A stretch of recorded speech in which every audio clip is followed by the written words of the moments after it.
muito boa noite a todos, muito boa noite a todas. Nós estamos dando início a mais um Diálogo AMSUR, como sempre, em parceria com o Fórum 21 e com o portal Rede Estação Democracia, hoje tratando do tema integração sul-americana, conversando sobre o quadro atual e sobre as perspectivas que estão colocadas pela frente. Nós temos hoje conosco a participação do Tasso Genro, que já esteve conosco aqui em outras oportunidades. Tasso Genro é ex-ministro da Educação, ministro da Justiça e também das Relações Institucionais, foi governador do Rio Grande do Sul e também foi prefeito de Porto Alegre.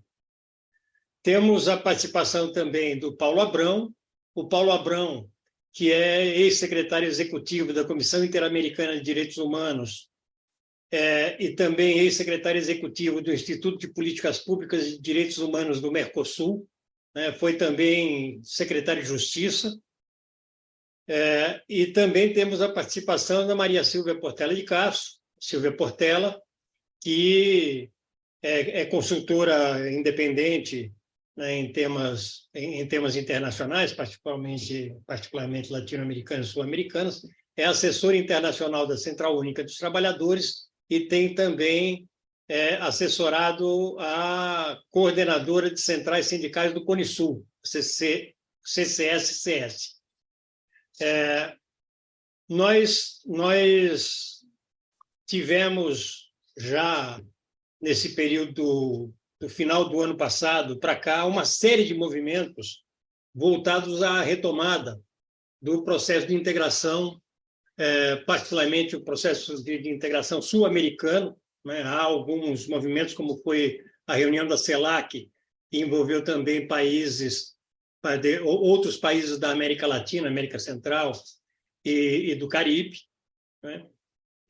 Nós tivemos já depois alguns movimentos voltados à retomada da Unasul, já tivemos movimentos agora de convocação da cúpula da OTCA, Organização do Tratado da Cooperação Amazônica. Temos, nesse processo, né, como o tema da integração tinha tomado uma dimensão menor nos tempos históricos recentes, né, inclusive com certo esfacelamento de algumas das suas organizações, nós tivemos, nesses processos eleitorais recentes, nós tivemos o ressurgimento da possibilidade de retomada da integração sul-americana.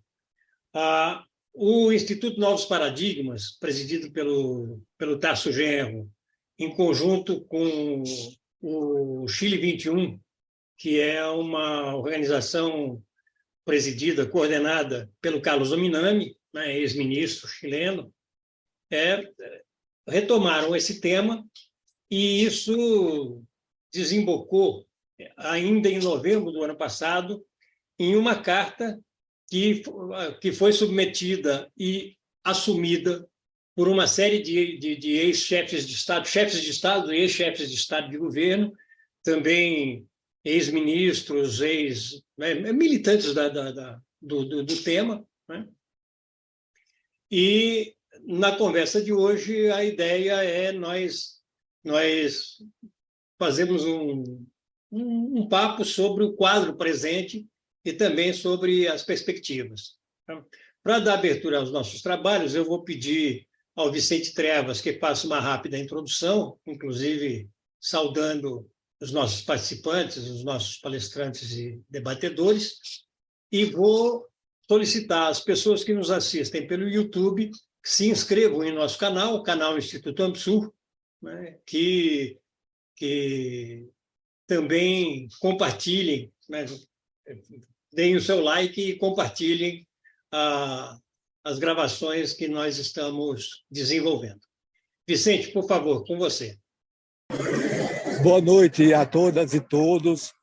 Um agradecimento especial aos nossos expositores na figura do nosso querido parceiro Tasso Genro, do Pedro e da nossa querida Silvia, né? São 3 atores do processo da nossa integração sul-americana, além de 3 pensadores a respeito das nossas perspectivas de integração, né?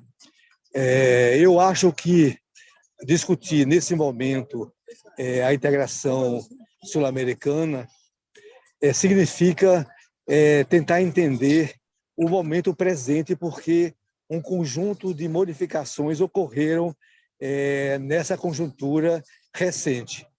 E aqui eu quero me referir à eleição do novo presidente do Paraguai. Aqui eu quero me referir à visita do presidente Alberto Fernandes ao presidente Lula e as consequências e agendas dessa visita. Aqui eu quero me referir ao plebiscito, quer dizer, às eleições do domingo no Chile, e quero também me referir ao posicionamento dos Estados Unidos desse novo momento da conjuntura macro-geopolítica, né? E também nós temos de avaliar não só o desempenho do presidente, mas como nós estamos observando os movimentos do nosso governo no sentido mais geral em relação à integração sul-americana, né? E nada mais qualificado para nos ajudar na compreensão dessa nova conjuntura e da agenda dela decorrente, de contarmos com as reflexões do Tasso Genro, do Paulo e da Silvia. Então, muito grato a vocês por essa oportunidade e devolvo as condições de trabalho ao Granado, nosso vice-presidente. Muito obrigado, Vicente. Bom, então, vamos dar início diretamente às exposições. Eu vou solicitar, então, a primeira exposição ao grande companheiro Tasso Genro. Tasso, por favor, liga seu microfone, é com você. Obrigado, meu querido companheiro Trevas, companheiro Granado, a Ada Maria Junqueira, que eu não cumprimentei ainda, meu abraço muito fraterno, Maria Mercedes, que apareceu por último aí no vídeo também, nossa querida Silvia Portela. Paco, meu amigo, companheiro de muitas jornadas afora por esse país. Eu vou tentar fazer uma intervenção mais sinóptica, tentando identificar as forças políticas e as personalidades políticas que podem ter capacidade moduladora da integração latino-americana, que podem interferir, seja com a sua voz pública, seja com a força do Estado que representam, e também vou tentar apontar os pontos críticos desse processo de integração que sofreu um acréscimo muito forte com as eleições chilenas para a eleição da Comissão Constitucional. Nós temos que convir, né, que todos nós somos novatos nessa nova situação sul-americana. Somos novatos no sentido que chegamos, né, mesmo com maturidade e experiência, a uma situação completamente nova. A integração já não é mais a mesma, né, necessária 10 anos atrás. Os atores políticos são outros. A situação mundial é uma situação de latência permanente em direção à guerra, e a fragmentação dos centros mundiais de poder também interferem no processo de integração democrática da América do Sul. Eu identificaria 3 personagens importantes que vão ter uma incidência muito grande nos próximos 4, 5 anos, onde esse processo deverá deveria, pelo menos, se aperfeiçoar. É o presidente Biden, é o presidente Trump e é o presidente Lula. São três figuras políticas, né, que se são dissociáveis do ponto de vista ideológico e do ponto de vista político, programático mesmo, para os seus respectivos países. Elas têm uma identidade pela importância que tem a sua voz pública e o seu sucesso ou o seu desastre perante os governos. Se nós tivermos, por exemplo, a eleição do Biden no próximo período, do Trump no próximo período, nós teremos uma desmontagem completa desse processo de integração, porque as forças, né, catalisadoras da ação desses estados integráveis, elas vão ser movimentadas e ocorrerão deslocamentos, né, a partir da influência política da eleição do presidente Trump nos Estados Unidos, o que pode ocorrer. Né? Está sendo preparado isso, inclusive. E o governo Biden é um governo fraco politicamente, fraco no cenário internacional, o governo é, e fraco nas relações com a América do Sul. Ele não sabe fazer mais do que tentativa de cooptação para a sua visão antiga de integração, que é a submissão, né, dos países da América do Sul para se comportarem como uma espécie de quintal no mercado norte-americano. Isso aí não há uma aprendizagem social-democrata da elite progressista dos Estados Unidos, porque é uma situação que é determinada pela sua capacidade imperial, né, pelo seu estatuto imperial. Se o presidente Lula tiver sucesso, e aqui, quando eu falo em sucesso, eu tenho que falar necessariamente do arcabouço, né, fiscal, que o arcabouço fiscal não é só, todos nós sabemos aqui, não estou dizendo nenhuma novidade para os companheiros e companheiras ilustres que estão aqui, ele é um arcabouço político também. Né? Esse arcabouço fiscal ele tem uma dupla determinação do processo político brasileiro daqui para adiante, a primeira referida, né, a uma certa estabilidade econômica que o país pode adquirir, um país terrivelmente endividado e com um processo de miserabilidade crescente que nós herdamos do governo Bolsonaro, mas ele tem também uma função política, porque esse arcabouço ele pretende abrigar, né, uma frente política nova, né, com surpresas dramáticas para o nosso campo, que é, inclusive, a integração no governo de personalidades do bolsonarismo. Quem diria isso? Né? Personalidades do bolsonarismo que vem se acoplando no governo Lula e que têm sido recebidos com certa resistência, mas cada vez mais parece que o presidente entende que é necessário esse movimento de abertura sem limites para poder aprovar o arcabouço fiscal e gerar uma maioria no Congresso Nacional. Eu falo nessas três lideranças porque, da voz delas, de maneira em corredores separados, evidentemente, é que vai se desenhar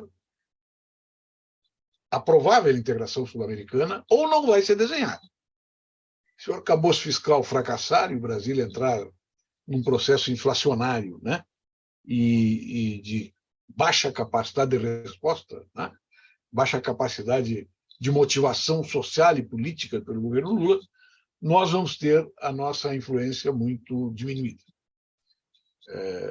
Se o presidente Biden for reeleito, e isso me parece difícil hoje, nós vamos ter, mesmo assim, um quadro bastante novo na América do Sul e problemas bastante graves para que esse processo de integração avance. Né?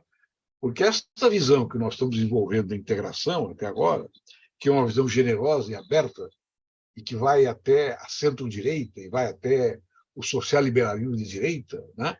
Que nós estamos vendo se disseminar em diversos governos latino-americanos, ela é uma visão que tem pouca potência estabilizadora, né? Porque ela muda rapidamente com os processos eleitorais que estão ocorrendo. Veja, por exemplo, o que ocorreu no Chile na última semana. A eleição do Chile mostrou aqui para nós que a chamada nova esquerda que surgiu no Chile é um blefe.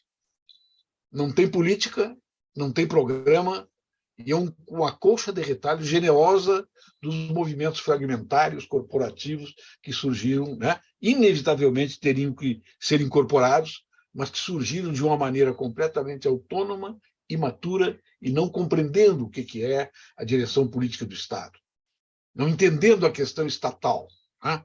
A vida pública estatal que é feito, né, por dentro da política que se reporta ao movimento social, mas que, se não tem reflexo na ossatura do Estado, nos agentes estatais, né, na sociedade estatal, em última instância, não tem nenhum efeito, né? E gera dispersão, gera desalento, né? E gera até afastamento da política desses movimentos que geraram a vitória magnífica do presidente Boric, que nos entusiasmou todos. Eu estive em 2 oportunidades com o presidente Boric nesse período. Ele foi uma figura carismática, impressionante, mas ele mesmo diz, como disse para o Ominami, disse para mim, tem determinados movimentos que eu não posso fazer, porque daí eu perco a minha gente. Mal sabia ele que ele já estava perdendo a sua gente, porque aquele pessoal entendia, né, que tudo seria resolvido rapidamente, desde as questões dos costumes até as suas demandas importantes do ponto de vista social, de emprego e de proteção, né, do Estado social-democrático que se avizinhava a formar no Chile. Em matéria de países, né, de unidades nacionais, que estão sob a presidência de presidentes progressistas, nós temos uma importância redobrada hoje da Colômbia e do Brasil. Uma importância moderadamente dissuasória da Argentina, do Uruguai e do Chile, por situações diferentes que vivem, mas todas elas apontando para uma visão internalizada da política. A Argentina quer resolver o seu problema hoje com a ajuda do Brasil, não assumindo sequer sacrifícios, né, de chamar as massas a dar apoio a determinadas medidas necessárias, por exemplo, para controlar a inflação. Certamente isso aí não foi criado politicamente, essa relação com as massas populares, e que aguardam, né, de maneira militante sempre, né, mas aguardam as decisões do Estado para reorganizar o Estado social, entre aspas, peronista, que se desenvolveu por muitos anos e deixou um imaginário impressionante na política argentina. No Uruguai, nós temos a possibilidade da eleição da Frente Ampla, mas não está descartada também a reeleição do atual presidente. Tá? As notícias que eu tenho de lá, através de companheiros que eu converso com certa frequência, é que as possibilidades são boas de vitória, mas há um problema para escolher o candidato unificador, né, da própria Frente Ampla. Não se trata somente do campo democrático avançado, mas da própria Frente Ampla tem uma dificuldade para a escolha de um candidato viável. A questão do Chile, nenhum de nós pode arriscar qualquer tipo de análise que possa antecipar o quadro que vai se formar no Chile, mas não será um quadro propício à integração sul-americana. Nós já sabíamos, né, quando nós começamos essas nossas conversas, quando nós lançamos a Carta dos Ex-Presidentes, que este processo de integração teria que unir pares bastante diversos, né?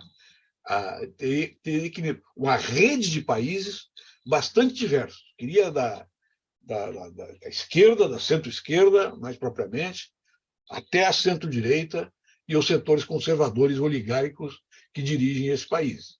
E que teria que se respeitar a especificidade dos movimentos que esses países devem fazer, tentando unificá-los em pontos mínimos que são, vamos dizer assim, denominadores comuns relacionados com uma nova possibilidade de articulação global em função da dispersão dos centros mundiais de poder que dão oportunidades específicas para cada país. Naquele momento, nós dizíamos, apesar do Boric parecer ser mais à esquerda, ele é o mais propenso de todos a fazer acordos em separado, bilaterais, com os Estados Unidos. dada a natureza da sua economia, a dependência que o Chile tem dos Estados Unidos, e agora, inclusive, com a crise política do seu governo, que leva para uma situação extremamente defensiva. O Uruguai, estranhamente, fez um deslocamento, né, da sua preferencialidade nas relações internacionais com a China, mas o seu espaço de integração com a China é muito pequeno. O Uruguai tem uma indústria muito precária, tem estatuto científico-tecnológico, né, nas suas empresas bastante reduzido. O Uruguai ele está sendo, vamos dizer assim, acolhido, né, pela China como um parceiro importante em função da própria política chinesa, que é comprar terras e quer se instalar nas terras para produzir, né, para exportação, de acordo com as necessidades da sua pauta de importação para alimentar e dar possibilidades melhores de vida para aquele enorme contingente populacional. Mas é um movimento correto, né, que o Uruguai está fazendo com essa aproximação, até porque ele dá uma capacidade de barganha também com os Estados Unidos, que têm interesses mais militares no Uruguai, né, mais voltado para a segurança, tal qual eles concebem a segurança latino-americana, do que propriamente interesses econômicos no Uruguai, dado o tamanho da sua economia. O que vai ser da Argentina? A Argentina já se demonstrou, cá entre nós, como um país incurável, né, do ponto de vista econômico. Até agora, a Argentina não apresentou nenhuma alternativa viável aos fracassos do projeto neoliberal, né? Aparenta que a sua elite política não compreendeu exatamente o que está acontecendo no mundo, não compreendeu as mudanças estruturais, né, nos padrões de acumulação do sistema do capital em escala global, e não tomou nenhuma providência para reformar a sua visão programática, né, que se desenvolvia de maneira intermitente quando tinha presidentes progressistas lá, como foi o caso, né, do presidente Kirchner, que conseguiu aquele milagre de renegociação da dívida de uma maneira quase que inapelável, dada a situação que se encontrava o país, e hoje o país está mais endividado do que estava naquela época e não aproveitou nada né, daquela estrutura, né, de negociação da dívida, a não ser distribuir, né, benefícios sociais a partir do Estado, como fazem tradicionalmente os governantes argentinos, né, do campo político progressista. Então, essas forças moduladoras não se sabem ainda como elas vão operar, né? Essas forças moduladoras que têm nas costas, vamos dizer assim, a ideia de nação colombiana e a ideia de nação brasileira, né? A Colômbia agora saiu uma pesquisa hoje, demonstrou-se que o presidente Petro teve um ascenso extraordinário e sua oposição de direita teve uma baixa de aceitação extraordinária. O presidente Petro se elegeu com 51%, 52%, e hoje está com 62% de acolhimento. Fez uma reforma ministerial, né, corajosa, né, substituiu determinados quadros mais antigos da sua coalizão por técnicos, né, de esquerda, técnicos capacitados de esquerda, e teve um proveito extraordinário nessa movimentação que ele fez. Vamos ver se ela vai dar certo e se ela vai durar. O Brasil, como todos nós estamos acompanhando, se encontra num momento glorioso, na minha opinião. A política internacional desenvolvida pelo presidente Lula, né, a tentativa de emplacamento, né, de emplacar um ajuste fiscal, né, um arcabouço fiscal, que é moderadamente liberal e moderadamente progressista, né, e que é o limite que nós temos que observar para ter governabilidade sobre esse processo, né, está sendo, na minha opinião, bem sucedida, o que nos dá a oportunidade de atacar naqueles 3 frontes que nós mesmos identificamos como fundamentais para o sucesso do governo Lula, né? O arcabouço fiscal, né? A questão relacionada com o combate à fome, né? e a capacidade, em última análise, do Brasil exercer um papel agregador no continente sul-americano. E a partir desse papel agregador, evidentemente, desenvolver não só relações internacionais favoráveis a essa integração, mas também fazer um programa de combate à fome que tenha abrangência latino-americana a partir da tutela que o presidente Lula pode exercer sobre isso. Os nossos, vamos dizer assim, contra-efeitos dos nossos adversários, eles estão em andamento, eles estão num plano de organização interno no Estado brasileiro ainda bastante sólido. O governo do presidente Lula não mudou cargos estratégicos em ministérios importantes, mas, na minha opinião, deu um passo também bastante importante no momento que está remontando a BIM e colocando dentro da BIM, né, um quadro do Estado extraordinário, com enorme capacidade de diálogo político com toda a corporação e colocando, inclusive, a BIM num novo patamar de relacionamento com o próprio presidente da República. A solução encontrada por GSI, que é uma solução débil, mas a pessoa que foi para lá, aquele general, eu o conheço perfeitamente, é um legalista, né? É uma pessoa responsável, legalista, não é um elemento de esquerda e não sei se é progressista do ponto de vista econômico, mas é um legalista que tem prestígio, inclusive, dos seus pares, esses mesmos pares que não aportaram a sua força política e a sua força militar para a tentativa de um golpe de Estado no Brasil.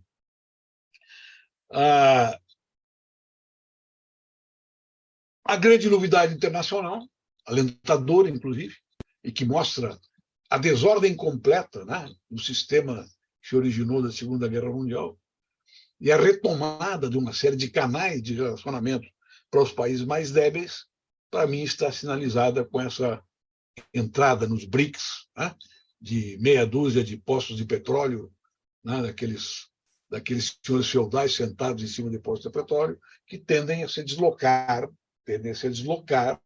da influência absoluta das grandes petrolíferas americanas e, quem sabe, retomar uma política mais autônoma em relação à política de preços do petróleo e se aproximar dos BRICS a partir dos seus interesses imediatos, né? Já que estão vendo a debilidade da política americana no cenário mundial, que pode, por outra parte, acelerar a sua vocação para a guerra e a sua vocação para as provocações para o enfrentamento da Rússia, né? O novo inimigo do Império Americano, embora não tenha nada de comunista, nem de socialista, quem sabe até nem de social-democrata. Então, há uma inversão, né, nos polos de relacionamento global. Essa inversão nos favorece, né?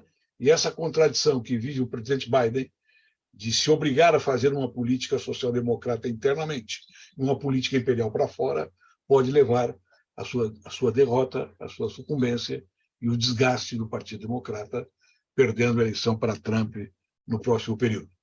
E aí mudará dramaticamente e rapidamente também toda a cena sul-americana, latino-americana e, sobretudo, o nosso processo de integração.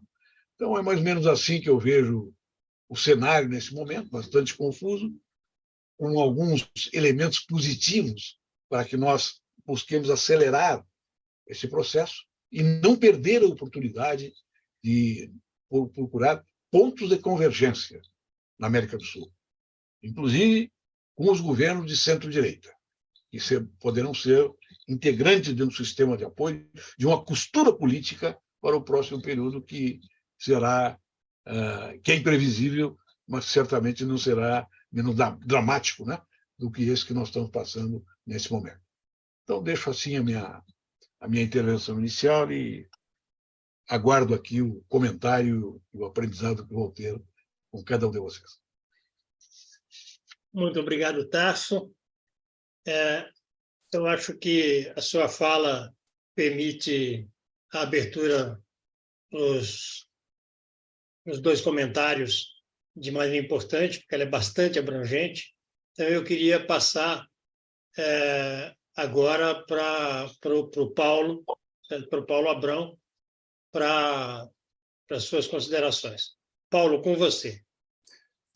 Muito obrigado. Também quero agradecer ao Granado, Trevas, o convite. Para mim é um grande prazer participar dessa discussão, convidado a reagir um pouquinho às boas falas provocadoras que o Tarso Genro trouxe, porque, de alguma maneira, ele ele coloca as questões mais centrais, que são as condições de possibilidade reais para uma retomada do processo de integração regional. Então, dialogar com essa intervenção, né, eu acho que ela é muito estimulante, porque, de alguma maneira, todos nós temos a consciência da importância do processo de integração, até como um projeto político, né? Afinal de contas, é inevitável a reflexão sobre o vínculo do processo de integração regional e democracia na história recente dos nossos países, né? Recordando a história recente de que nós antes nos coordenávamos ou nos integrávamos, né, para promover violações aos direitos humanos, para fragilizar o Estado de Direito, né, na verdade, para submeter a região a um projeto de subordinação, né, no plano internacional, de desmantelamento do nosso sistema democrático, no plano doméstico, como foi, talvez, o exemplo mais crítico dessa forma de integração ao revés, como foi o Plano Condor, né, a Operação Condor. Acho que foi quando a gente esteve mais articulado e cooperado, só que para reprimir, né, para poder exatamente dizimar as nossas possibilidades concretas de sermos uma região soberana, autônoma, né, livre, com seu próprio projeto de sociedade. Então, o enfrentamento, a resposta institucional que nesse momento pós-autoritário nós demos foi, de novo, resgatar a integração, né? Então, vamos recordar que foi muito emblemático que, nos processos de redemocratização, de imediato ocorreu aquele encontro do Alfonsin com o Sarney, que retomou todo o processo de articulação da nossa região e que nos permitiu aí, avançar em termos de institucionalidade, né? E acho que o cenário, obviamente, todo mundo acompanhou o que foi esse último período de desmonte dessa institucionalidade mínima de integração, né, que começou exatamente com o marco institucional da criação do Mercosul e depois a tentativa da experiência da Unasur, mas a gente viveu aí num passado muito recente uma aceleração de um desmonte muito forte a essa institucionalidade. Eu me refiro a essa institucionalidade porque o Tarso fala onde é que está o nosso dominador comum, né? Onde é que estão os nossos consensos mínimos. E parte desses consensos mínimos já foram engendrados em alguns acordos, em alguns tratados que ainda seguem vigentes. Então, a gente tem que partir desse marco normativo e institucional se a gente quiser falar em reconstrução nesse ambiente difícil, né, geopolítico difícil que o Tarso também traçou, né? E foi impressionante como determinados governos, nesse último ciclo conservador da região, eles tiveram como objetivo político imediato o desmonte dessa institucionalidade de integração. Então, quando o Tarso fala da necessidade de construir uma nova integração sobre uma nova base política, mais inclusiva do ponto de vista político, nós precisamos enfrentar a resistência direta desses setores conservadores, né, da direita ou da centro-direita, até a direita, de realmente querer construir, fazer uma aposta, né, numa dimensão de identidade regional, de identidade nacional, de um projeto, de algum tipo de projeto comum ou de uma visão clara do papel da América do Sul integrada frente a essa nova ordem global que se constrói, né? Eu que tive na Secretaria Executiva de um instituto do Mercosul, foi particularmente doloroso acompanhar, para e passo ao desmonte da institucionalidade brasileira, o desmonte da institucionalidade do Mercosul e o desmonte da institucionalidade da Unasul, como aconteceu, né? E que se deu em diferentes níveis, né? Foi uma perversa combinação aí de argumentos negacionistas ao processo de integração, trabalhando dentro das sociedades o argumento de que eles não tinham uma utilidade real, que a integração era um obstáculo ao desenvolvimento social, né? E isso introjetou na ideologia das elites dos nossos países, se introjetou de maneira muito enraizada, né? E também utilizando-se, obviamente, dos instrumentos de ajuste fiscal, de estrangulamento orçamentário, que implicou numa série de retrocessos. Então, eu acho que, quando a gente se pergunta qual deve ser hoje, né, onde é que pode estar hoje a oportunidade para a gente poder identificar esse mínimo denominador comum, ou essa possibilidade de retomada desse processo de integração, considerando essa diversidade de hegemonias políticas nos países da região, e que cada um tem o seu desafio muito particular, talvez nós tenhamos que voltar a algumas questões mais fundamentais, como a própria questão democrática, né?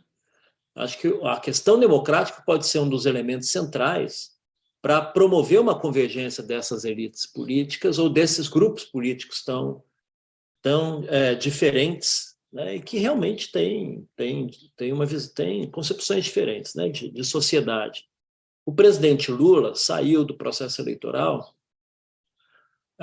devido às circunstâncias e o contexto do 8 de janeiro, né, como um líder global da defesa da democracia. E eu acho que ele tem um capital nesse campo que ele precisa explorar, que ele deve explorar, né, e que, de alguma maneira, se comunica diretamente com a realidade de todos os nossos países, que estão vivendo situações comuns, né, de fragilização dos sistemas eleitorais, do processo de desinformação, de toda a degradação, né, das instituições políticas partidárias tradicionais. Então, eu acho que tem uma agenda nesse campo que poderia ser melhor explorada desde a perspectiva do Sul global. Ou seja, quando o Biden se elege no mesmo contexto, que foi um contexto de ataque às instituições democráticas dos Estados Unidos, ele imediatamente convoca uma cumbre, né, uma conferência global sobre democracia com a perspectiva americana, com os interesses americanos, excluindo determinados países da região, né? Acho que o presidente Lula tinha condições e tem condições de convocar, a partir da discussão da questão democrática, uma nova força, uma nova energia, né, que possa eventualmente mover a disposição desses governos que têm vivido dificuldades internas ou que vão viver oscilações, porque eu também comparto com a visão do Tarso de que existem riscos sérios de que que o projeto argentino possa voltar para as mãos do grupo mais conservador. Existe a possibilidade do Uruguai continuar na mesma linha, existe possibilidades concretas de uma não reeleição do presidente Boric, ou seja, existe implicações complexas em relação à situação do Peru hoje, né, que é uma tragédia, se a gente olhar com atenção. Uma presidenta que supostamente, né, vem da esquerda, mas que faz uma aliança com a direita exatamente para implementar toda a agenda da direita. Então, essa é uma situação trágica para todos nós. Então, acho que as possibilidades de construção de alguma agenda que possa constituir, no mínimo, denominador, e que possa estimular ou permitir esses espaços que o processo de integração possa caminhar, eu acho que tem que passar necessariamente pela discussão da questão democrática. Mas eu queria também falar um pouco mais além da questão institucional, né? Ou seja, da mesma maneira que nós estamos tendo que fazer uma agenda, né, política no Brasil de reconstrução, eu acho que essa agenda de reconstrução ela também precisa se espelhar no plano da integração regional. Então, reconstruir, aproveitar da nossa capacidade de liderança como brasileira, do presidente Lula, no plano regional, como país, a economia mais importante da região, e fazer uma aposta efetiva na reconstrução dessa institucionalidade perdida, ou pelo menos recolocar as coisas ao máximo possível a como estavam antes, pode, de novo, significar um obstáculo, né, para novas tentativas de retrocesso nesse sentido. Se o grupo do Macri assume na Argentina, por exemplo, foi um governo que fez uma aposta direta na desconstrução do Mercosul, na desconstrução da Unasul. Então, como é que nós enfrentaríamos esse pensamento que já está introjetado, né, na visão política das elites conservadoras desses outros países, a necessidade de realmente levar-se adiante o projeto de integração regional? Eu acho que paralelamente à reconstrução institucional, nós precisamos fazer uma aposta em dinâmicas de integração social. Porque esses retrocessos eles só acontecem sem resistência porque eles não estiveram fundamentados necessariamente em dinâmicas de construção de identidades, ou de integração cultural, ou de integração social, ou de medidas concretas que demonstrem que claramente esse processo de integração tem efeitos de mudança na vida real das pessoas. E a gente pode falar que, por exemplo, no resgate do projeto da cidadania sul-americana, que estacionou a possibilidade de que nós pudéssemos realmente ter um livre trânsito de pessoas, que nós pudéssemos realmente ter um conjunto de direitos comuns das nações sul-americanas. Esse é um projeto que estacionou, e é o que poderia, de maneira mais imediata, mostrar para a nossa sociedade que existe um valor real nesse processo de integração, né? E, por último, falando um pouquinho dos desafios dentro do próprio Brasil, né, acho que a gente também tem que enfrentar, fazer essa disputa sobre a importância do processo de integração regional para dentro do nosso país também. Não sei nem se dentro da composição ampla do governo do presidente Lula, essa é uma questão pacificada, né? A elite brasileira, o processo de integração sul-americana, ele depende muito da generosidade do Brasil, como a economia mais importante. Mas a elite brasileira, ela não é generosa nem com os próprios brasileiros, ainda, quanto mais com os irmãos dos outros países, né? Então, como enfrentar essa questão? Acho que é outra pergunta que a gente também precisa trazer. De alguma forma, o Tarso trouxe algumas das respostas para isso, né? A necessidade do sucesso do projeto do arcabouço fiscal, as possibilidades para poder regimentar parte do centro político brasileiro, as possibilidades de nós retomarmos as políticas sociais de enfrentamento à fome, para que o campo popular compreenda politicamente a importância de governos progressistas. Mas acho que, no âmbito da integração regional, essa liderança também vai enfrentar obstáculos no plano interno. Resistências do nosso parlamento, que não aprova, por exemplo, a integração da Bolívia no Mercosul. Está dependendo só de uma aprovação no Congresso brasileiro para a incorporação definitiva da Bolívia no Mercosul. Todos os demais países já aprovaram. Então, acho que a gente tem questões internas que também remetem aí a um conjunto de desafios que, obviamente, estão intimamente relacionadas à nossa correlação de forças internas. Mas eu vou parar por aqui. São algumas reações iniciais às boas provocações que o Tarso trouxe, e a gente pode continuar debatendo aí na medida em que as intervenções vão sendo feitas. Muito obrigado, Paulo. Você agrega considerações bastante importantes. Eu vou passar, então, para a Sílvia. Sílvia, por favor, com você agora. Boa noite a todos e todas. Muito obrigada pelo convite.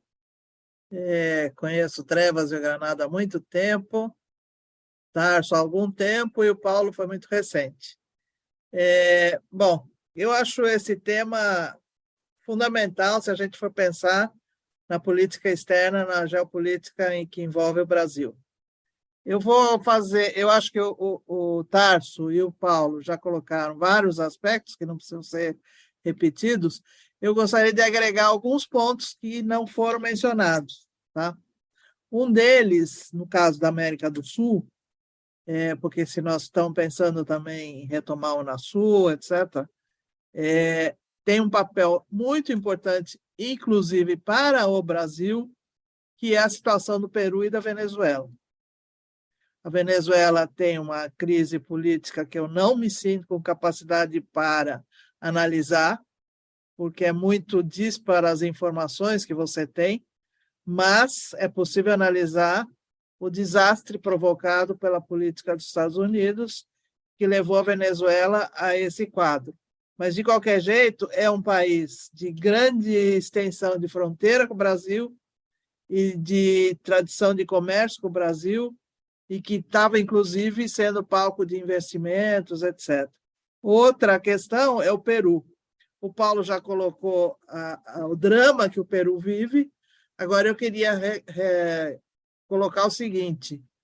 Hoje, se a gente pensar na geopolítica, a transição que está havendo do Ocidente para o Pacífico é cada vez maior. O Peru é um país que pode nos permitir uma saída ao Pacífico. E cada vez mais a gente pode ver os estados brasileiros que exportam, que estão crescendo na economia, todos ficam nessa rota. Portanto, eu acho que nós temos que retomar uma discussão, por exemplo, da relação com o Pacífico. Quando foi criado o Arco Pacífico, e daí houve na mesma época, a proposta do Barack Obama de fazer o TPP, que seria um tratado de livre comércio entre os países do Pacífico, da América do Sul e da Ásia, aquilo soou como um processo bastante complicado, porque ele juntava aspectos bastante desinteressantes para o Brasil. Hoje, essa situação não existe mais, porque o Trump acabou com o TPP, e o que você tem hoje é o arco político dos países do Pacífico, mais o México, que é sempre um problema para a nossa relação, tá certo? E que permitem criar outras vias para a produção e o comércio. Por exemplo, o Peru produz, na área de tecelagem, uma produção grande. E o Peru compra algodão na Índia. Quer dizer, o Peru poderia comprar no Brasil. Então, são várias áreas que poderia... A mesma questão do minério no Peru, etc. Então, a primeira questão que eu acho importante colocar, porque são fronteira com o Brasil, a mesma situação na Bolívia. A Bolívia é um pouco diferente, porque essa questão do Estado plurinacional colocou a Bolívia num outro estágio, numa outra situação. Mas, de qualquer jeito, também é uma fronteira importante para o Brasil. Então, a questão do Peru, Bolívia e Venezuela. Tá? A Colômbia, que foi bem falado aqui, eu acho que o Petros parece que está fazendo um trabalho bastante interessante, mas eu sempre fico desconfiada das posições políticas sobre relações externas que ele tem feito. Claro que dá para entender a relação que ele tem com os Estados Unidos, a quantidade de bases americanas, a dominação que foi todo o processo, mas eu, sinceramente, tenho algumas desconfianças do ponto de vista da política externa. Me parece que da política interna está indo bastante bem. Quando se tentou fazer a Unasul, na época, o Chile e a Colômbia tinham acordos de livre comércio com os Estados Unidos e com a União Europeia. O Equador também tinha. Né? E, no caso da Venezuela, a Venezuela estava fora do processo. Então, tudo isso dificultava o estabelecimento de relações econômicas e comerciais dentro da Unasul. A Unasul nunca se propôs a ser um acordo de comércio, mas certamente a identidade os interesses econômicos comuns é que dão a base para o processo de associação. Teve, na época, é bom lembrar que a ideia da Unasul surgiu de uma cumbre realizada aqui no Brasil, ainda no governo Fernando Henrique, em 2001, que juntou os ministros de Transporte e Relações Exteriores com vistas a discutir projetos de infraestrutura. Eu acho que essa é uma área crucial para a América do Sul. Se você estiver pensando em integração na América do Sul, o primeiro lugar a pensar é infraestrutura, a integração da infraestrutura. Esse, inclusive, na minha opinião, era o grande interesse dos Estados Unidos na época que pretendia fazer a ALCA. Certo? Então, eu acho que a Unasul só terá viabilidade se construir a institucionalidade que o Paulo está mencionando em torno de temas de interesse comum. Um deles é a infraestrutura. O segundo, foi provado agora, retomar a questão da saúde, porque a pandemia demonstrou a fragilidade nessa área e capacidade de se fazer vacinas em comum, no processo de imunização, etc. A questão energética, que também é um tema fundamental e de interesse para o continente, e a questão da segurança, mais complicado, mas é um problema sério também. A Amazônia está demonstrando isso, a questão do narcotráfico, afora outras questões geopolíticas. Então, em primeiro lugar, o Unasul, você não pode reconstruir só a partir de acordos ou reuniões de cúpula. É preciso pensar em retomar projetos comuns de interesse dos países. Segunda questão que eu queria colocar: por que o Mercosul continua e não foi destruído? Pode ter sido destruída ou paralisada a sua estrutura institucional, como o Paulo mencionou, mas enquanto modelo de acordo de comércio não foi, porque basicamente o Mercosul se construiu em cima de exportação para terceiros mercados, tá? De agrícolas, Brasil, Argentina, etc., e Paraguai agora, para o intercâmbio de petróleo e, no caso da indústria, fundamentalmente o polo da indústria automobilística e alguns outros setores secundários. Então, o Mercosul, na verdade, foi construído, as redes de livre comércio que existem no Mercosul, a partir do interesse das grandes empresas multinacionais. O papel dos estados foi extremamente secundário. E a gente pensando no caso do Brasil, a única iniciativa importante que o Brasil teve foi assumir, pela primeira vez em sua história, a importância de se tratar a diversidade entre os países, ou seja, ter políticas mais benéficas para os menores, né? Eu li outro dia que o Barão de Rio Branco achava importante a aproximação com países como Paraguai, Uruguai, Bolívia, etc., porque isso serviria para barrar a entrada de inimigos. Quer dizer, essa sempre foi a visão do Brasil na região. Então, precisa retomar esse processo, né? Pensando no investimento comum. Nós estamos numa situação difícil hoje por causa da destruição da indústria brasileira. Os outros países já não tinham, a Argentina, que tinha, acabou perdendo mais, e no caso do Brasil, essa redução é muito grande. Então, é difícil você estabelecer mecanismos de integração sem a possibilidade de estabelecer redes e cadeias de produção. Mas nós temos um ponto em comum que deveria ser explorado, que é a agroindústria. Nós temos uma capacidade agrícola, a Argentina também, Uruguai e o Paraguai, que poderia ser explorado do ponto de vista de se pensar a integração produtiva com a indústria, inclusive. Então, acho que esse é outro tema. Mas, para isso, organismos como o FOSEM, que foi feito para financiar projetos de desenvolvimento da pequena e média empresa, das periferias, não pode ser manejado a partir de interesses da diplomacia política. Ele tem que ser manejado a partir dos interesses que sejam manifestados pelos setores produtivos. Por último, eu acho que também não foi mencionado aqui um ponto que eu acho importante, que é o papel da China. Quando o Mercosul ainda estava no seu auge, antes do golpe no Brasil, etc., a China já era o segundo parceiro comercial do Mercosul. Hoje ela já está como o primeiro parceiro comercial da Argentina e tende a crescer, tanto é que o Uruguai, inclusive... Então, o Uruguai tem buscado o acordo com a China.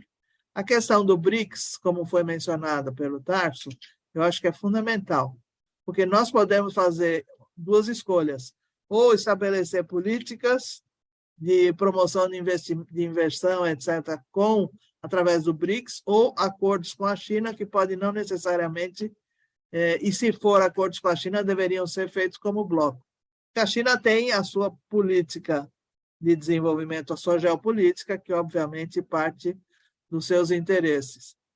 Então, eu acho que o papel da China, e aí eu achei, não concordei muito com o que o Tarso falou, quando ele disse os 3 nomes importantes, Biden, Trump e Lula. Eu ficaria com Trump, Lula e Xi Jinping, porque eu acho que o papel da China hoje pode ser fundamental, não só para a composição da situação política mundial, mas principalmente para a nossa região. As possibilidades de desenvolvimento do Mercosul e da Unasul se consolidar dependem dessa questão. A CELAC, para falar a verdade, eu acho que é uma fantasia, porque você tem na frente questões importantes, e o Paulo sabe disso melhor que eu, que é a questão da América Central e do México e a sua relação com os Estados Unidos. Então, você pensar em articular tudo isso na verdade, é uma fantasia. Mas, enfim, eu queria colocar essas questões. E, por último, eu gostaria de dizer 2 coisas. Primeiro, eu não sou mais assessora da CUT. Faz 2 anos que eu saí. Tive uma trajetória de 30 anos lá com muito orgulho, mas faz 2 anos que eu saí. A segunda questão que eu queria dizer é que, no processo de construção do Mercosul, que eu acompanhei diretamente, o papel dos sindicatos foi fundamental para abrir espaço para a participação democrática. Você não faz participação de democracia apenas com reuniões de milhares de pessoas e aprovação de documentos. Você faz garantindo a participação das organizações sociais no dia a dia das negociações. E nós conseguimos fazer isso no Mercosul. Foi, inclusive, o período em que mais se aprovou documentos democráticos e sociais no Mercosul, por exemplo, sobre trabalho, foi exatamente antes, inclusive, do governo Lula. E se deu por causa da pressão e da participação social. Hoje, eu concordo plenamente com as observações do Paulo. Agora, me preocupa, porque o movimento sindical, que sempre foi um ator importante nesse processo, exatamente pela sua estrutura, forma de organização, hoje, em todos os países, está numa grande debilidade. Talvez o Uruguai seja menos, mas o tamanho do Uruguai é muito pequeno. Tá? E a eleição do Paraguai demonstra isso. O movimento social, o movimento sindical no Paraguai não existe. Tá? E na Argentina, é importante de destacar também, Tarso, não sei qual é a sua opinião, o papel prejudicial da divisão política na Argentina, que não é a primeira vez. Inclusive, estava relembrando, quando foi a eleição do Macri, o Scioli, que hoje é embaixador da Argentina no Brasil, perdeu por 4 pontos, porque a oposição peronista se dividiu. E agora a gente vê acontecer a mesma coisa. O desastre que está sendo levado o Alberto Fernandes, na minha opinião, tem, de um lado, toda a pressão da economia e, do outro, a disputa interna. Importante dizer que hoje nós temos, na América Latina, são poucos os países onde a esquerda tem força, e onde sobrevivem ou existem partidos, como no caso do Brasil, do Uruguai. Tá? Agora, é muito difícil a gente ver que todas as últimas eleições, a votação foi bastante dividida em todos os países. Não sei se eu passei da hora, agradeço a possibilidade. Obrigado. Muito obrigado, Silvia. Obrigado mesmo.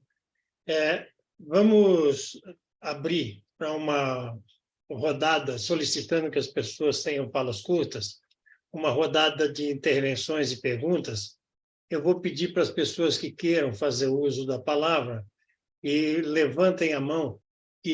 O Paco levantou a mão. Paco, com você. Liga seu microfone, Paco. Boa noite a todos os que eu não tinha cumprimentado anteriormente, mas eu estou tão focado na questão política dos países mais próximos, quanto a Argentina e Chile, e não tenho opiniões, obviamente, sobre a questão da integração, tenho alguns pontos, mas eu me atreveria a dizer tranquilamente que continuam os democratas sendo o grande problema para o Brasil. O Itamaraty vem falando isso há muitos anos. A política americana, pelos democratas, com a defesa que eles têm absurda do seu sistema, deixa todos os países com a história de que somos democratas, mas nada, não tem integração com eles, não tem liberdade de ação dos países da América ou de qualquer lugar, na mão dos democratas. Os republicanos, não obstante, são mais abertos. Não estou dizendo que sejam melhores, mas que deixam e permitem uma ação comercial, política, até maior que os democratas, que são extremamente protecionistas. Então, pronto, para nós, e nisso eu estou de acordo com o Silvio, eu não colocaria o Biden na jogada, porque acho que vai perder. Se mantém a candidatura, o Trump novamente virá como um trator.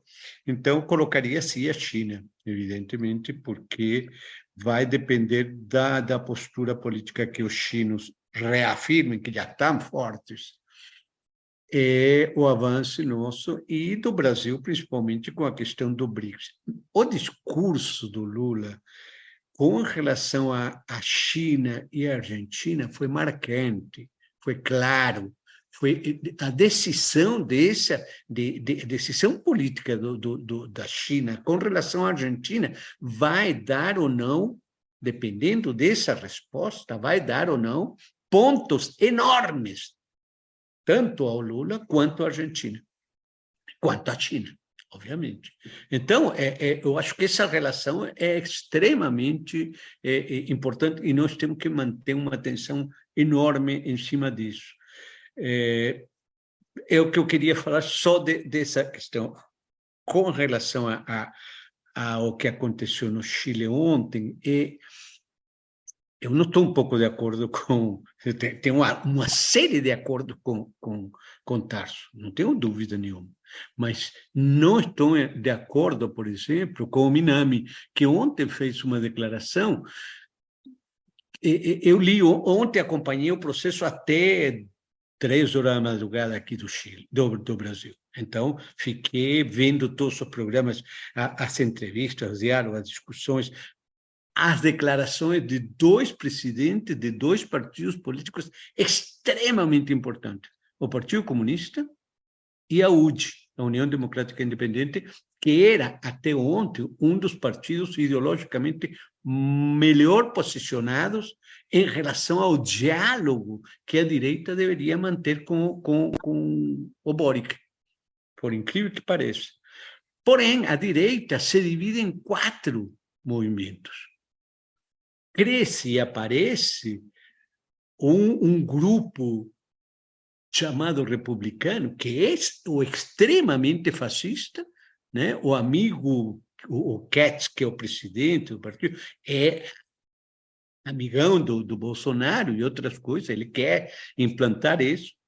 Porém, as lideranças que se elegeram ontem, inclusive com a maior votação, ele tem um discurso absolutamente contrário ao que o presidente do seu partido disse. Ele declara ontem que é o momento de trabalhar unidade.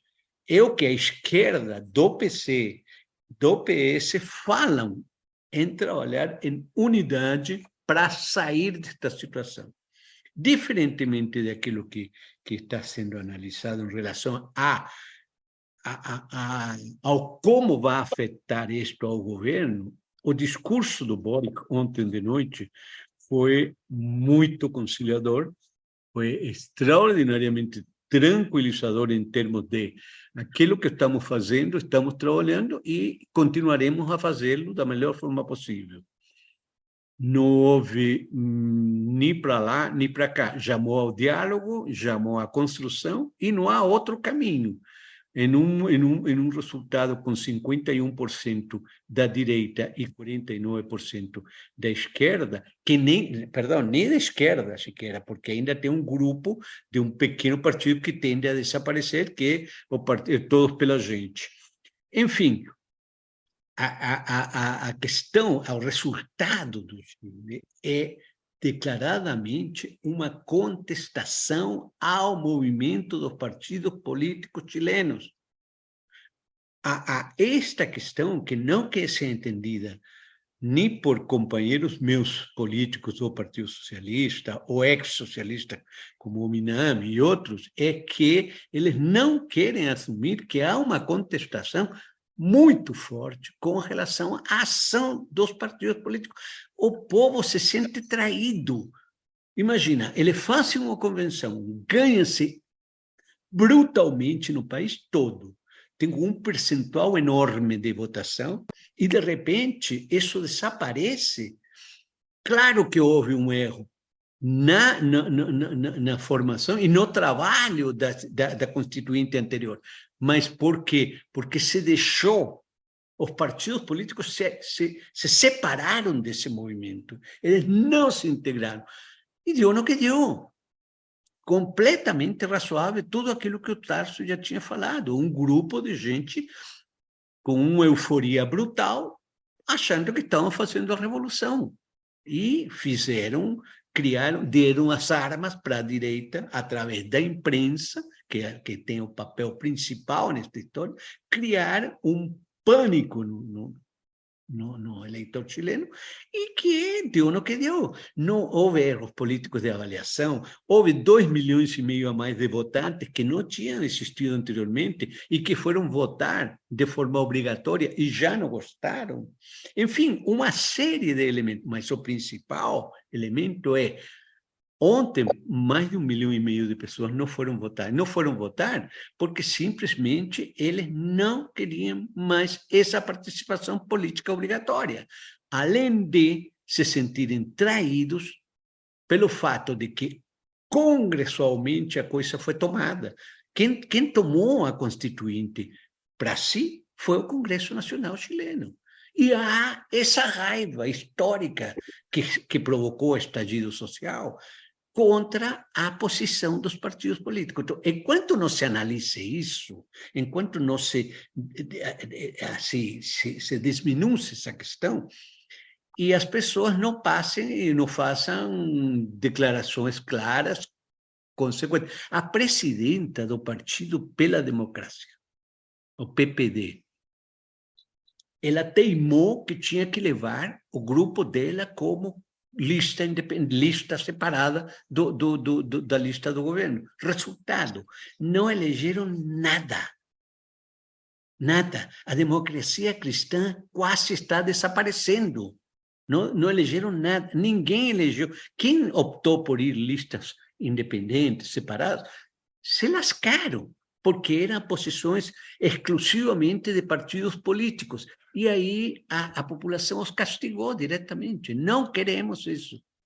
Então, a discussão é mais profunda, é muito maior do que aquilo que hoje os meus queridos companheiros militantes históricos de partidos políticos no Chile, tanto do PC quanto do PS, não querem entender, não querem assumir. Eu tive assim uma coisa. Jogaram a culpa numa história da relação pendular da população chilena entre direita e esquerda. Isso não existe. Ponto. Então, pronto. Eu queria falar um pouco mais dessa questão sobre o Chile, porque realmente me preocupa muito. Porém, não acho que este resultado afete a política do Boric com relação à integração. Ele está em um trabalho forte com relação à integração. Eu fui convidado pelo embaixador do Brasil aqui, do Chile, no Brasil, para uma conversa 2 semanas atrás, há uma necessidade de construir fortes laços políticos.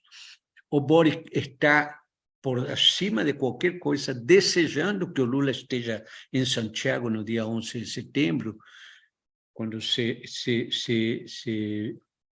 entra no 50º ano do golpe militar do Chile, do Pinochet. Então, o Boric tem clareza com relação a isso, e trabalha a questão de integração e separará. As análises que se fazem com relação à operação da direita estão todas claras. Perfeito, é isso mesmo. Tá? Tanto a direita chilena, tanto a direita colombiana, tanto a direita argentina, quanto a brasileira, como o Paulo colocou, são predadoras. Elas não querem integração em hipótese nenhuma, porque não interessa, eles querem desenvolver a economia deles. Porém, não afeta a questão do governo chileno. O que afeta a questão do governo chileno hoje é a imigração. E aí é onde está o grave problema. Hoje tem um problema sério na fronteira com o Peru, onde estão colocando para fora uma quantidade de venezuelanos enorme. Venezuela está mandando um avião para Arica para carregar venezuelanos de volta para o país. Então, este é o sentimento que a população tem contra a imigração. Por quê? Porque a imigração está causando problemas, mas não econômicos, está causando problemas sociais, de delinquência. É impressionante. Os últimos 3 policiais que foram mortos no Chile foram mortos por venezuelanos. Então, isso provoca, na mão da imprensa, um ódio, uma xenofobia brutal, obviamente. Então, isso evidencia qualquer coisa contra a integração. Porém, se o governo separa, como já separou no discurso, esse tipo de coisa, eu acho que não vejo grande problema de continuar a trabalhar a integração com esse governo que aí estão agora. Era isso. Obrigado. Obrigado, Paco. Não tem mais ninguém inscrito. Eu vou levantar uma questão. Se ninguém mais se inscrever, eu devolvo já para o Tarso, para o Paulo e para a Sílvia. A questão que eu vou levantar é de um tema que não foi abordado aqui, sobre o qual eu próprio tenho baixo conhecimento, e aí a minha pergunta é se vocês têm opinião e se têm conhecimento sobre isso, que é o fato de que já foi anunciado, já foi, de certo modo, convocada uma cúpula da OTCA, a Organização do Tratado de Cooperação Amazônica. Na questão amazônica, nós temos um problema brasileiro, que é o fato de que o território da Amazônia é objeto de um conjunto bastante grande de políticas setoriais, mas essas políticas setoriais não se coordenam conjuntamente e, portanto, não se desenha com clareza um projeto brasileiro para a Amazônia. A Amazônia envolve um conjunto grande de países da América do Sul, 8 países, mais o território ultramarino da Guiana, e toda a organização dessa cúpula ficou exclusivamente centrada na mão do Ministério de Relações Exteriores, certo? Que é um setor interessado no tema, e não há uma combinação, não há um arranjo internamente ao governo brasileiro com os diferentes ministérios para uma ação coordenada na direção dessa cúpula que vai ser feita em agosto. Aí a minha pergunta, que eu acrescentaria para quem tiver algum patamar de informação, era como é que vê, né, essa questão da OTCA no processo de integração sul-americana. Sem mais ninguém inscrito, como ninguém mais se manifestou, eu devolvo para o Tarso, já para a sua fala final. Tarso, com você, por favor. Obrigado, meu camarada, meus queridos companheiros e companheiras que falaram logo depois da minha intervenção. Falas muito bem armadas, muito bem colocadas, que levantam, inclusive, problemas novos para a gente pensar. Eu vou dar um exemplo de hoje, por exemplo. Logo depois que saiu o resultado do Chile, eu me coloquei se não era o momento de, na linha que o Paco fez a sua intervenção, refazer a concertação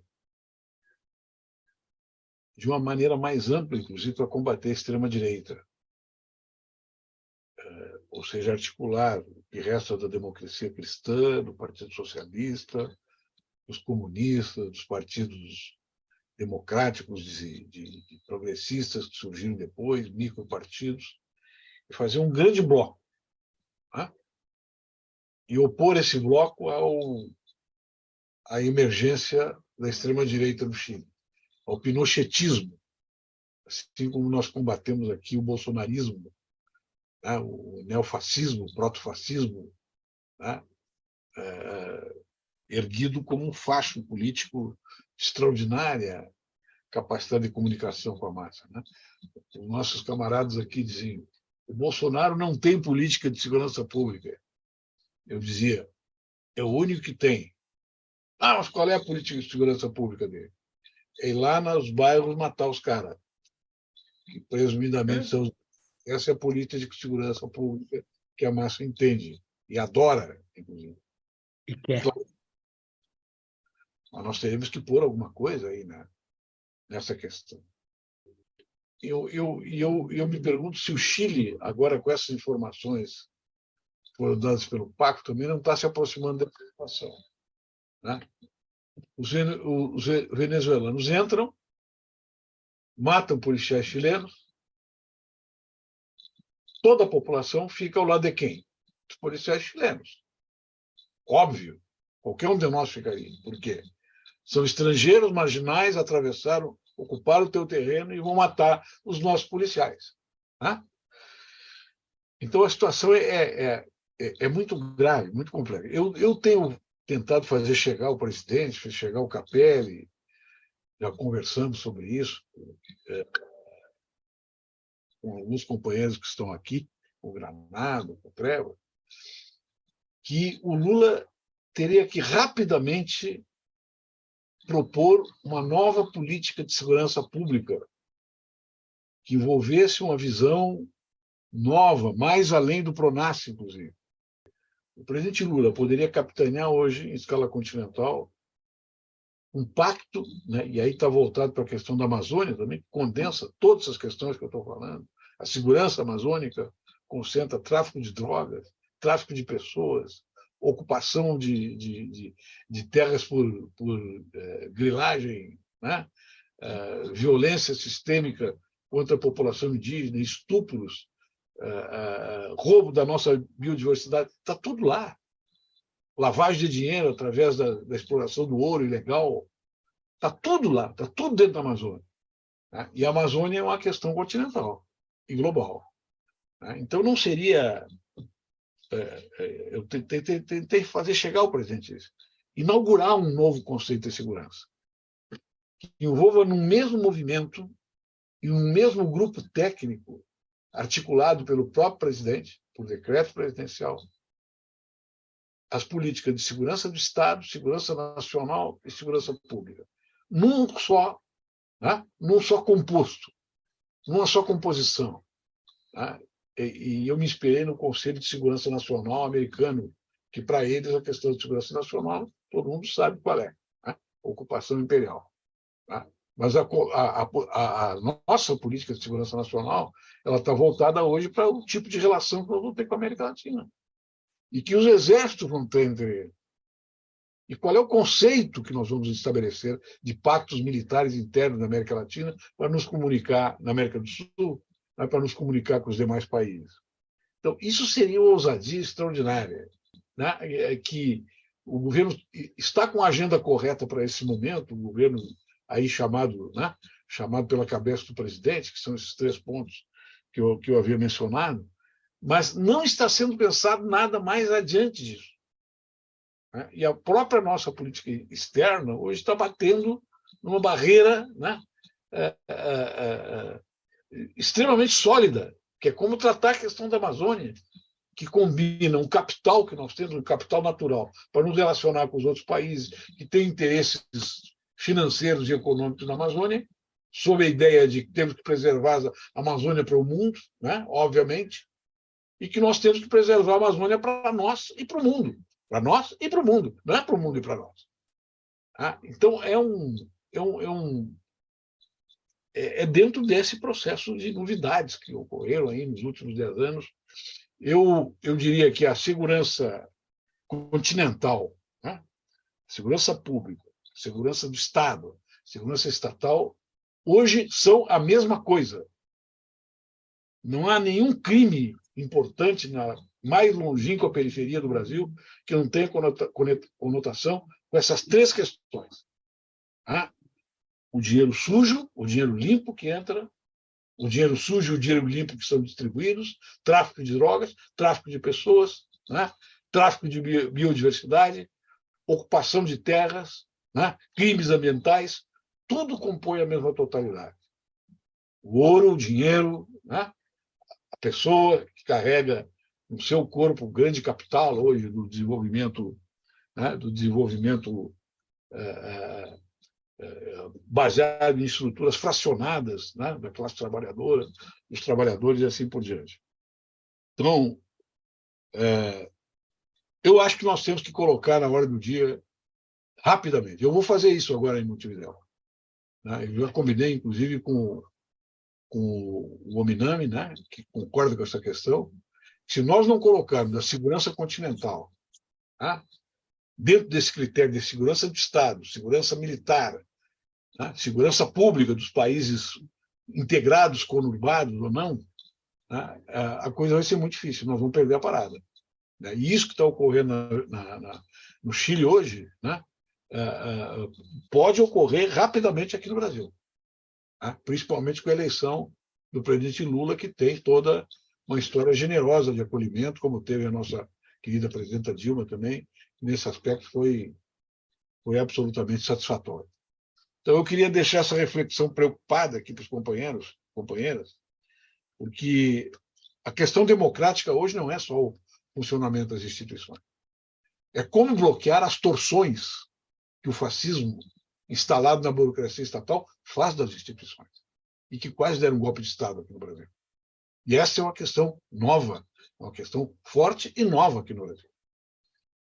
Nós temos que lembrar que a própria ditadura militar aqui no Brasil não foi uma ditadura fascista, porque ela não tinha laços com a marginalidade, né, com a dimensão que tem o governo Bolsonaro e com a organização de tropas especiais que eles tentaram fazer através dos clubes de tiro, né?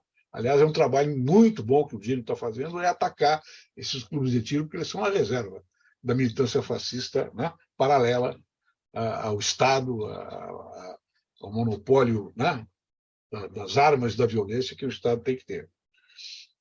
Então, essa a intervenção final que eu queria fazer. Eu acho que nós temos que conversar bastante entre nós, né, e, evidentemente, respeitando as instâncias de direção do nosso governo, do nosso presidente, nós temos que discutir a natureza do nosso governo. Porque a questão, na minha opinião, a questão da amplitude é sempre uma questão complexa. Então, passo por aqui, deixo o meu abraço agradecido a todos vocês, as companheiras e companheiros. Grato, Tarso. Grato, inclusive, por uma fala bastante forte, né, nessa parte final, com a qual eu concordo plenamente. Queria passar, então, também para a fala final para o Paulo Abrão. Paulo, com você, por favor. Fica esse microfone. Eu também quero agradecer a oportunidade. Eu acho bom que nós tenhamos falado aqui de uma questão muito concreta no âmbito regional, que é a questão da migração venezuelana, porque eu acho que isso dialoga com... E depois falarmos aqui da reunião do OTAC, eu acho que isso dialoga com os dois ativos, que eu acho que são os dois ativos principais diplomáticos que o Brasil tem hoje à sua disposição para poder contribuir a um processo de reconstrução da integração regional. Mas, de novo, o Brasil como liderança na defesa da democracia, eu acho que Lula ainda tem que explorar isso, e, de outro lado, a diplomacia ambiental, que está caindo nas nossas mãos, né? E aqui, obviamente, o Brasil tem outros potenciais, mas eu acho que toda a questão hoje passa mesmo pela disposição de reconstruir os laços políticos nesse processo de integração e a disposição de retomar diálogos. Acho que, de alguma maneira, o presidente Lula, por exterior, está fazendo isso, reconstruindo os foros, vamos voltar a conversar e vamos ver, e tentando, nessa caminhada, tentando identificar onde é que estão as oportunidades, né? E é tão fundamental falar desse aspecto é tão interessante trazer à tona essa questão do problema da migração venezuelana, porque a origem da questão da migração venezuelana é exatamente uma crise política institucional democrática, né? E que tem como pano de fundo a incapacidade das nossas estruturas de integração regional em dar suporte ou dar apoio na solução dessa crise política institucional.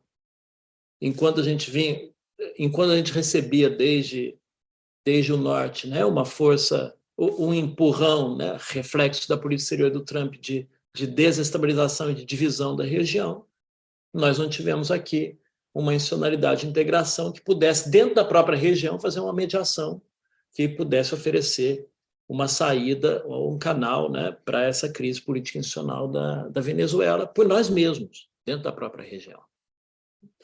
Então, acho que nesse marco da discussão do processo da integração regional, pensar exatamente o que esse processo de integração pode contribuir para uma melhor estabilidade política na região é central. E pensar pelo menos e isso significa pensar em dois mecanismos, né? Assim, qual é o mecanismo regional nosso para gerir essas crises político-institucionais ou crises humanitárias, nosso próprio? Vamos lembrar o papel importante que a Unasul teve naquela primeira crise que aconteceu na Bolívia, né? E que foi, se não fosse aquela gestão nossa, dentro da própria região, aquilo ali tinha estourado de uma maneira ainda mais dramática. Então, aquilo ali foi uma boa prática e que poderia ter sido ativado para o caso da Venezuela também. E não teríamos acumulado aí 12 anos de crise que desemboca em crise humanitária que faz 4 milhões de venezuelanos sair de dentro do país. Esses dados são do Acnur. Aliás, já fala de 6 milhões de venezuelanos. Saíram da Venezuela nos últimos 10 anos. Aquilo que tem alguma coisa passando, né? Então, a incapacidade da gente... E gerir, não apenas mediar essas crises políticas institucionais dentro da nossa própria região, que pode aí incluir, inclusive, esses aspectos que o Tarso traz, de bloquear forças antidemocráticas, fascistas, anti-institucionais, que eu acho que é um problema comum de toda a região, é também pensar os mecanismos de gestão dos efeitos dessas crises. E um deles, um aspecto deles é a questão dos direitos humanos, a resposta, e outra questão, a migração, etc. Então, acho que aqui estão os dois aspectos que, somados à questão da diplomacia ambiental, são duas oportunidades imediatas. Tarso traz aqui a questão da segurança, eu achei interessantíssimo. Se nós conseguirmos colocar na dimensão das preocupações dos outros países também, instalar essa discussão a respeito da segurança regional, acho que pode ser outro campo de convergência para esse denominador comum aí que pode oferecer possibilidade de integração. Então, acho que seguir insistindo nessa identificação, onde é que pode estar essas oportunidades, é interessante, e, de novo, né, o eterno dilema, como brasileiros, e pensando o papel do Brasil nisso tudo, né?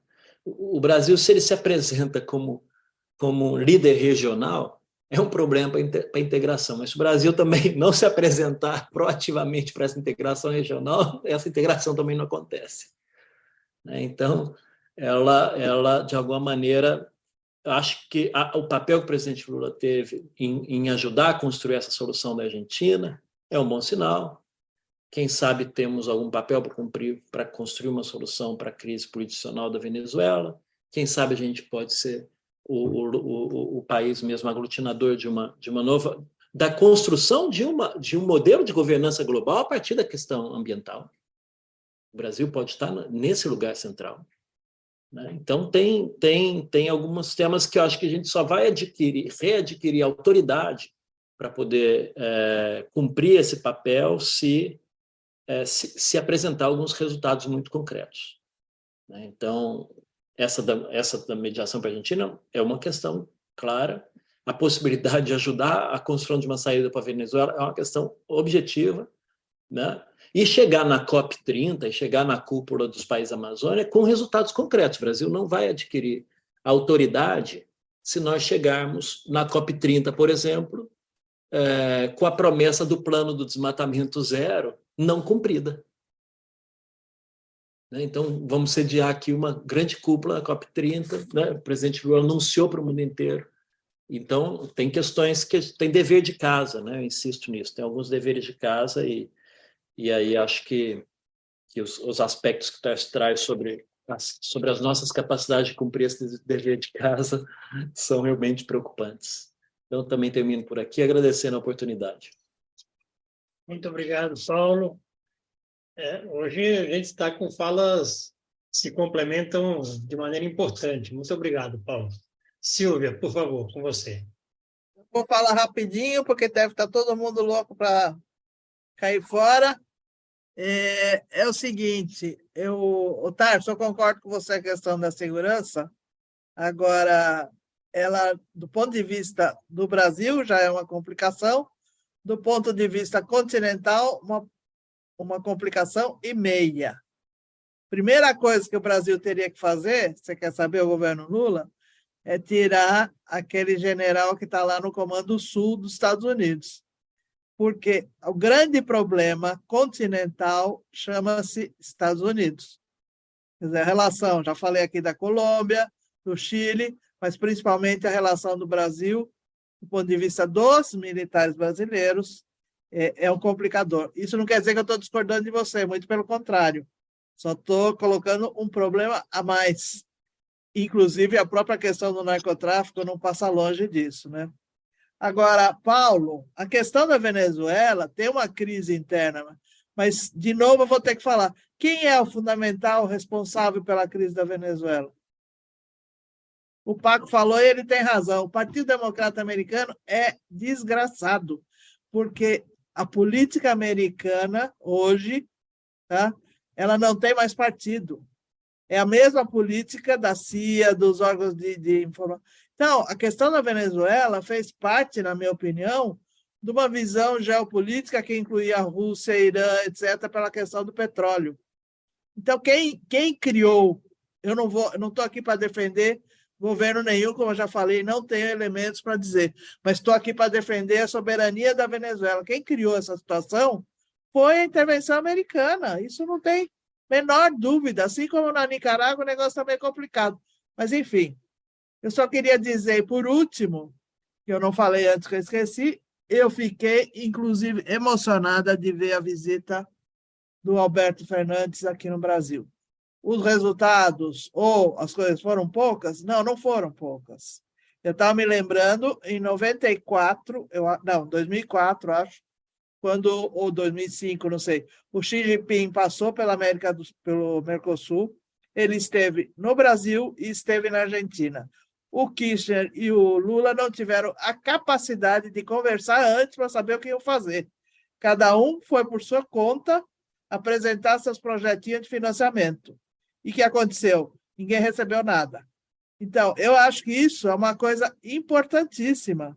Quer dizer, você tem que estabelecer uma relação com a China a partir de um acordo dos vizinhos, tá? E a ajuda para a Argentina é fundamental, porque a Argentina é fundamental para o Brasil. O embaixador Botafogo fala uma coisa que eu concordo plenamente com ele. É uma questão de destino, mas é uma questão de geografia, fundamentalmente. A gente, lendo a história do Cone Sul, vê o papel que o Brasil e os portugueses... O Brasil não, os portugueses tiveram, e ver esse quadro construído, quer dizer, nós temos que buscar uma solução entre todos, tá? Bom, queria agradecer ao Granado, ao Trevas, ao Tarso, ao Paulo e a todos os demais que nos ouviram. E estamos aí. Dona Silvia, muito obrigado mesmo. Eu acho que a gente teve hoje uma sessão bastante importante, né, para um tema que se coloca na ordem do dia, para o papel que o Brasil está voltando a jogar internacionalmente e aqui na América em particular. Então, eu queria agradecer muito fortemente ao Tarso, agradecer muito fortemente ao Paulo e à Silvia, e agradecer a participação de todas as pessoas amigas que estão também por aqui. Muito boa noite, obrigado a todos e a todas.